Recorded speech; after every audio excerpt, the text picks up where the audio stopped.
Welcome to the Business Spotlight series. I'm Everardo Resendiz. People around here know me as Coach Ever. I am a certified executive and business coach at Action Coach in Norwood, Louisiana. Today I have Joshua Spartz with me, the owner, CEO of Racket Jog Incorporated, as my guest. Today we're going to be talking about the business, the journey to business ownership, challenges, best practices, and share a peek into what it's really like to build and operate a business, a multi-location business at that. If this is your first time on the channel, please be sure to like and subscribe to get notifications when we drop new conversations just like this one. And so, welcome, Joshua. Yeah, Thank you for thank you. being here today. Yeah, thank you for having me. I'm excited. So, would you share with us a brief overview of your background and tell us a little bit about the business? Yeah, absolutely. So I started at Racket and Jog about 14, 15 years ago, just right out of high school. My best friend was the manager at the time. So I kind of worked my way up from a part-time job, working maybe 15, 25 hours a week, and then just kind of stuck with it. And whenever I was presented with the opportunity to run my own store, I took that opportunity. And then whenever I was offered partnership into the business, then I took that opportunity as well. And then about, I would say 6 months ago, I was promoted to CEO. Our majority owner kind of took a step away. He was still definitely heavily involved, but he, moved and wanted to experience life a little bit more and let me take care of the nitty gritty part of the business. So yeah, as long as he gets to live his dream and gets to relax a little bit after putting all the hard work that he's done, I figured, might as well take the reins and see where I can go from here. Outstanding. So he's still part of the business. Besides you and him, is anybody else involved in the ownership of Racket and Yaw? Yes, sir. So it's he's the majority shareholder, and then you have me and three other people. So we kind of like collectively run it, and then we are bringing in I think three more people onto the shareholders board early next year. So yeah. Oh, wow. So there are good plans for expansion there in the horizon. Oh yes, sir. Always. So So in your role as CEO, what's a day like for you? oh, it depends on the day. So I try to at least once a week. I try to get to all of our stores just to check in with the managers, check in with personnel from part timers all the way to the other shareholders that are in the other locations. It's all about the people, so you got to check on your people as you go, make sure they're happy and healthy and moving. And then a typical day normally starts out 8:30. I just come in, check emails, the usual, and then it's meeting after meeting after meeting. We have marketing meetings, we have sales meetings, and just meeting with the store managers, making sure everything's on the status quo. And if there's anything I can do to help, if a store needs me, I go. We just kind of go from there. Did you get to engage with customers here and there, or is it more of the store's responsibility these days? Absolutely. I love being on the floor. I love selling shoes and selling clothes, and I think it brings a little bit of a layer of, I hate to say respect, but just like it just brings a new layer if the CEO's on the floor, and I don't promote myself as that. I'm just an everyday guy. Like I'll go out on the floor, and if our store, like if I'm traveling to a different store and they're short staffed for that day, I'll work on the floor. I'm right there in the gutters with everybody else, and we're trying to do our day in and day out, making customers happy. Love it. And so let's move on to what makes your business so special. Who primarily does your business serve? I mean, if I were in the audience, how will I know I was a good fit for you and your business? So our business is kind of a hybrid. So we're a specialty running shoe store. So we specialize in you will come in the door and we'll fit you for running shoes, walking shoes, work shoes, kind of the whole gambit. But we also are the reason I say we're a hybrid is most our specialty running shoe stores don't carry a lot of apparel, but we do. So we carry like Patagonia, North Face, Bad Birdie, stuff like that. So we're kind of in that hybrid um, era of our business, trying to figure that out. So we pretty much cater to anybody and everybody. You could be 20 years old running your first marathon. You could be 85 years old and just want a pair of good shoes to walk around in, or you could be a mom that wants to, go out on a date and have a nice dress. So we kind of pretty much cater to whatever the need is when you walk in the door. And so that's kind of like the service we provide. And that's what I challenge all of our employees to figure out why they're coming in our doors. Like, obviously, they came into Racket and Jog for a reason. Our job is to figure out what they're coming in for and to provide that service to them. Right. Well, it's funny we're talking about these because I recently had the experience of going out there looking for Hoka shoes. Okay. And somebody told me they're very good for stability. They have wide some models have some wide footprints. Yes, sir. And so I started sort of looking online, but I really couldn't get a sense of the shoe. And there were very few places that offered the shoes, I got you. except a specialty running store. Yeah. And so honestly, it's an experience unlike any other. And so I can see what the appeal is for what you're offering in a time where a lot of the sales for retail have moved online. Yes, sir. And so perhaps we were talking about these just before we got into the call, but what's the formula here for retail businesses like yours to overcome the weight of the internet access shopping experience? I would say it's just that, like kind of what you said. It's an experience. So you can't get the one-on-one service that you can get online.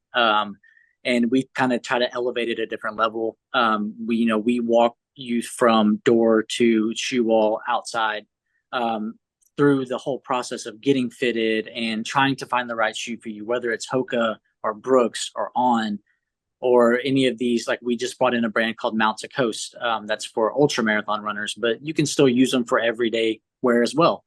So just trying to find how your footprint works, how your foot works, and catering to, we'll bring you every single brand out in your size if we have it. And then we also try to go above and beyond, and we'll special order shoes for you. So like if we don't have a size 12.5, for example, and you're like, I really like this shoe, but the 12 was a little bit small, we'll order that 12.5 for you. And if it still doesn't fit, we'll put it back on our shelves. No big deal. But what we want to try to do is kind of like what we talked about before when we hopped into the interview. COVID-19 kind of took that away from everybody.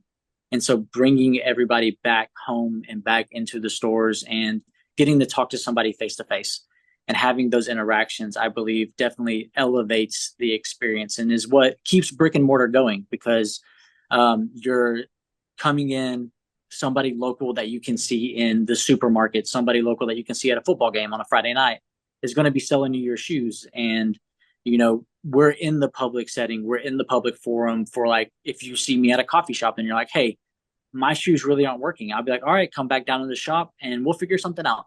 And we just kind of go from there. And so we want to provide that service. We always say, we're not trying to make money off you. We're just trying to make you comfortable, because if you're comfortable, that transcends time. And you can, okay, I love this Hoka Bondi. So whenever that shoe wears out, you're going to come back because we cater to who you are as a person, not just what you're giving us. So I love it. It's bringing this community back into the old town square, right? yes, sir. It's all about community. So okay, so I think that perhaps the level of service that you offer is beyond what you can get online, but they're not your only competitors. I'm sure there's other places that sell shoes in the area, right? Yes, sir. They may even have some good service, right? What makes your business unique? How do you stand out to your competition? I would say it always comes down to customer service. They might have good customer service, but we're going to have, in my opinion, we try to teach every single employee that we have the ins and outs of shoes, the ins and outs of selling, the ins and outs of really just getting down to the customer service. Like, even if we don't sell you a shoe, I still want you to have a good day. So whenever you come in, no matter what happened outside, I'm just going to give you this one-on-one customer service to acting like, you're a friend, you know? And that's really, I believe, what sets Racquet and Jog apart is it's not about, to us, it's not about the money at the end of the day. It's about the community and it's about the people. Because at the end of the day, you live or breathe by the people that come in your source. So, That's right. That's right. That's what's going to keep your doors open. yes, And sir. so, what is one thing you wish more people knew about your business? Um, that we really do try to learn every single thing about the shoes, regardless of if you are, like I said, you're running your first 5K or whether you're just going to Target and you want something to be comfortable. We try to learn the nitty gritty about every single one of our different models to try to provide you the best service. We're not just sprinkling, dust or, the salesmanship. We're not just trying to sell you something. We're actually trying to help you because the feet are the base of your body. So we're trying to help promote that whole scenario. So, yeah. Excellent. Excellent. Well, that leads me to marketing, which is something that is vital for every business out there, and often an area um, people in leadership struggle with. Yep. So I'm always curious to what successful businesses are doing. I mean, how do they go about determining what marketing to put out there, how much of it to leverage, right? Yep. Is there a budget for it? Is there a plan? Oh, yeah, absolutely. We have weekly marketing meetings that we go over. We break it down we have algorithms and we have Excel documents and formulas to where we break down all of our vendors from the number one vendor to the last vendor. And we break it down all the way from every single product, what product's moving, what product's not moving, when it's moving, what month it's moving best in. And we kind of cater our marketing to pretty much that. Like we're going to market based on seasons, but also we're looking at what new shoes are coming out, what color updates there might be, what's the new technology, but then also marketing around our community. So like we also market around, we have runs that we just started every Thursday in our Longview location. We try to partner with different food trucks at different events and marketing that as well, because you're not only marketing yourself, but you're also marketing to the community around you. So if we're doing any, I think last January we did a local run with a local bike shop that we just went out to a trail and we just did like a fun run, stuff like that. So that's pretty much our marketing technique. I love it. And so, what is the number one marketing strategy for you? That's Uh, perhaps the one that has brought you the most people around. I would say as far as it's authenticity. So like marketing that, your local people running a local shop. It's not somebody in, let's say, California that's running a store down here. Like you actually have the people and that own the company living in the community, putting money back in the community, getting involved in the different, charities involved and stuff like that. I would say the best thing that we've marketed is just the fact that we love where we're at. We love our people. Love it. I love it. Thank you so much for that. And so, let me move on to another area that I would like to explore. It is, looking at your journey so far, you've been at this for quite some time, from the Yep. ground up, pretty much. And so, perhaps as you assume a leadership role, right? Um, Not recently, but whenever you started running a store, Yes, sir. what has been the most memorable roadblock or hurdle that you were challenged with that you needed to overcome?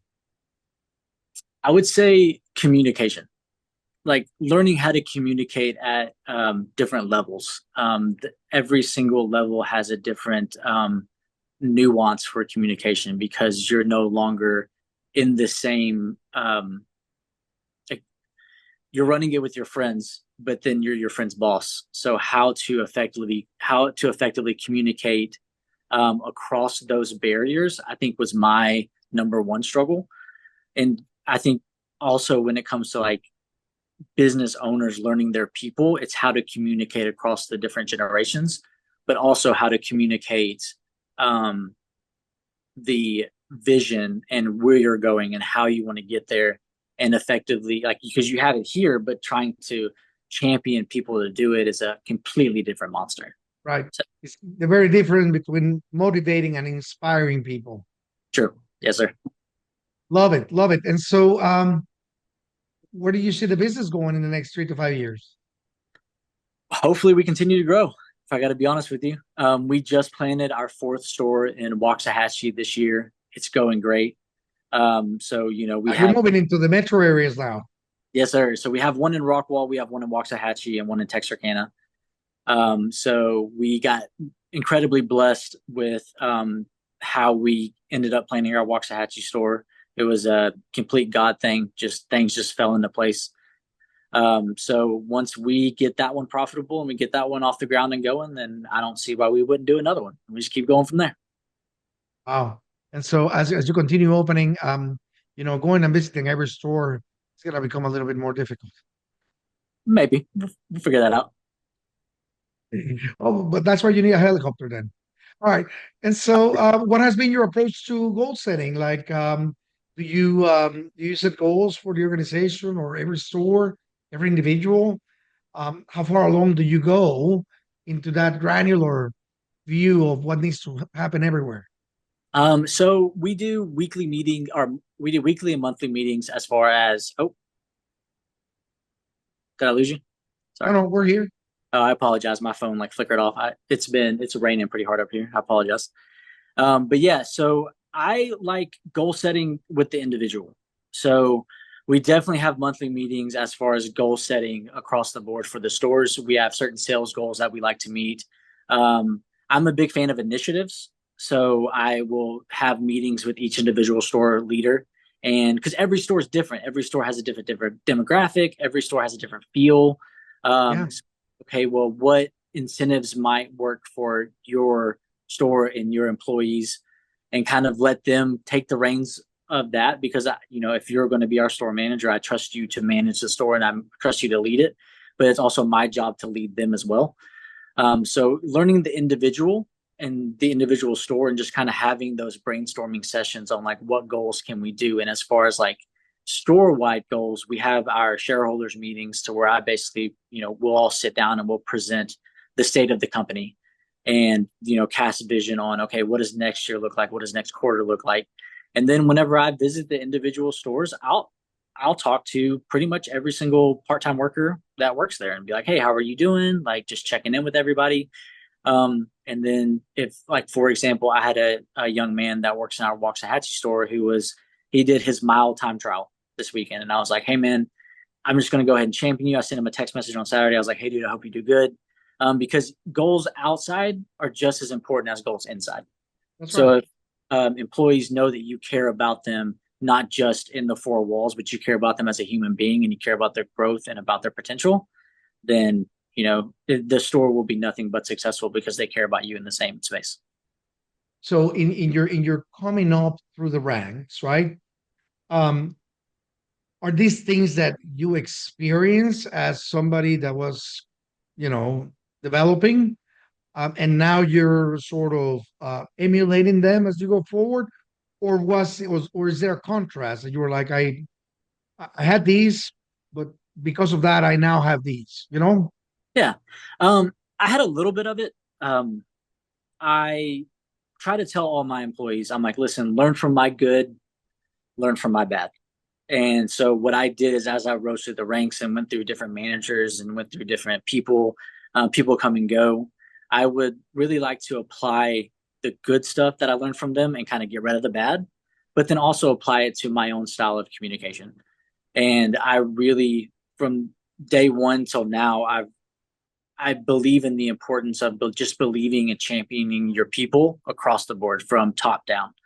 If you give them an effort to get to know them, get to know about them, and then just like, love on them as a human being, that transcends also into work, and they know that you care. And most CEOs or most people high up in organizations, they don't really do that with their employees. And I've never really liked that about, business. I believe that, the CEO from the top down, we should all be very integrated in a company and we should get to know each other, because, if somebody's having a bad day, like if one of my managers is having a bad day, I'll go run your store. And if I go run your store, I should also get to know your people. It kind of helps transcend those barriers a little bit. Right. Wow.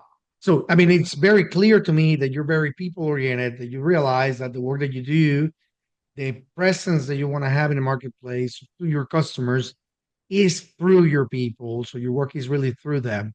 And Yes, sir. so developing people is truly where the work is. And so what has been your approach to recruiting them and keeping them around you? Um, I would say authenticity. So I heard a long time ago being honest, open, and transparent with your employees. So all of our store managers, like the good, the bad, and the ugly, like we're gonna talk about it. If you're going through problems and you want, if you want my advice, I'm here for it. But also, like, I'm not, if I'm having a bad day, I'm gonna be honest and be like, hey, I'm just not in it today. I'm kind of struggling with some stuff. And then you end up like basically developing these bonds and this thread of trust within your management team. And if they trust you and you trust them, then you have no like success is just there. Right. Because they, if we're going to war, we're going to war and we're all going together. So Wow. That's amazing. How many people do you have now? we have 85, I believe, last time I checked. It might be a little bit more than that, but around 80, 85. Wow. That's a lot of people to be checking in. Yeah, you know, takes a long time, but It really does take interest and care. So I commend you for that. That's not very easy for people to do. And so we have covered a lot of ground in our conversation today. And for those who are watching, I highly encourage you to save these and come back a few times for an additional watch. There's a lot of great nuggets here. And so as we begin to wrap up, Joshua, thank you for your time on these. I have a few rapid fire questions. let's go. Quick top of head answers for each. So, Okay, what is the key to success for you? people. Yeah. What is your one piece of advice for other business owners? Be authentic. What is one book you are reading now or you have read that has really made a difference for you? The Seven Frequencies of Communication by Erwin McManus. I love that book. Excellent book. Thank you. Now, if you had to choose one area of the business you could immediately improve tomorrow, what will it be? Marketing. Yeah, Yeah, it continues to be the theme for most of us, right? absolutely. Everybody in business, it's really getting into marketing. So before we get into the final question of the day, I mean, I know that this probably won't come out before Black Friday, but you probably have some good offers coming through, huh? We do. Yeah. So how can other people learn more about you? Maybe they want to come and work for you, or maybe they want to learn from you. Maybe they want to come and be your customers because you guys are so awesome. So how do they get there? So we do have a store in Longview, Texas, Rockwall, Texas, Waxahachie, Texas, and Texarkana, Texas. So you're more than welcome to come out, come in the stores. We as soon as you walk in the door, your family. We have a online store at racketjog.com. That pretty much has everything that we carry in the stores is on the website, and you can always sign up for an email list or a text message list from there, and stay in contact. Or even if you live California, Washington, New York, wherever, if you find something online and you don't know if we have it, or you can always call one of the stores at one of the numbers, and we'd love to help you. I love it. Thank you so much. So last question of the day: what is most inspiring for you today? Today, Yeah, like I, these days. these days, I would say the perseverance in people is probably the most inspiring thing that I've seen as of late. Is just even with from my employees to people outside of the doors, just seeing people have hope nowadays and like just going, coming up through the mud and pulling up the bootstraps and just keep going. That's been definitely most inspiring to me as of late. Just, when I talk to people and they just tell me their success stories and go from there, it's just, you can't help but have that warm feeling in your body. That's amazing. Joshua, thank you so much for joining us here today and sharing all these with us. Thank the audience for watching and putting up with us for a little bit. And so let me encourage you guys who are watching or listening. Um, you want to pass this on to somebody. You want to share with somebody who needs to hear that it really takes you taking care of people be able to have success. And so, thank you for listening. Make it a great day. Till next time.